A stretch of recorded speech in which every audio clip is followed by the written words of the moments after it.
Thank you for taking the time to join us for this special online event as we continue to celebrate the life of my dad and our founder, Dr. Terry Law. I've thought a lot about the eternal impact my dad made.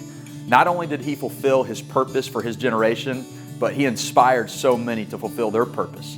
People like Don Moen, who has made an incredible mark on the church throughout the world with his gift of praise and worship. People like Pastor Jamal from Iraq, who my dad relentlessly pursued his release from an Iraqi prison, to the inspiration he had on each of his children. Many will be in heaven because of the mission my dad gave his life to. By investing in others, he built a legacy that will last and has inspired me to do the same. Not only was my dad focused on purpose and mission, he worked hard to juggle the balance of international ministry and family. One of the values I have learned and have taken for my own family is to invest in time and resources into experiences over material things. The memories I have from camping in Canada or the northwest part of the U.S., or my dad teaching me to play golf or snow ski are some of my fondest memories of enjoying life and adventure with my dad.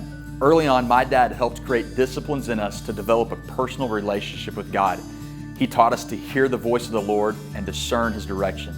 It's an honor to carry His legacy forward, to stand on His shoulders, and to build on the foundation that He has helped to lay.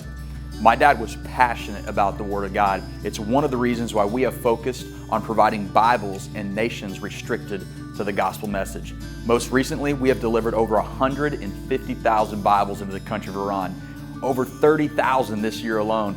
I remember when we first began this project after meeting with several local pastors trying to find the best way to get Bibles to the church in Iran. One of our contacts mentioned drug smugglers would smuggle anything. He said he knew a guy who could get in touch with them, and the next day, there we were in my room, meeting with a guy that looked the part.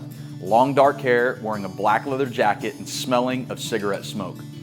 We sat across from this man negotiating prices to move thousands of Bibles into Iran, and I remember thinking, this is exactly the person Jesus would want to reach.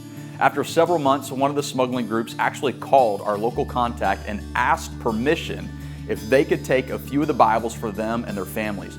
I would have never thought drug smugglers would have wanted a Bible, much less have the courtesy to ask permission to take a few. I have to believe that God was working on their hearts as well. These are the types of situations you would find yourself in if you did ministry with my dad. Over the next several minutes, you will hear stories of lives changed in Iraq, Iran, China, and Myanmar, and be provided the opportunity to continue reaching people for Jesus in nations restricted to the message of Jesus through your partnership with World Compassion. We're going to start with an amazing full circle story from Iran. This is an incredible story of a man we'll call Shane, an Iranian man who fled his country, gave his life to Jesus, and is now part of helping World Compassion reach his home country through his church in the United Kingdom. I recently had an opportunity to speak with him over Zoom and his pastor. He speaks really good English, so it will be helpful for you. Enjoy as you watch and you hear how God has transformed his life.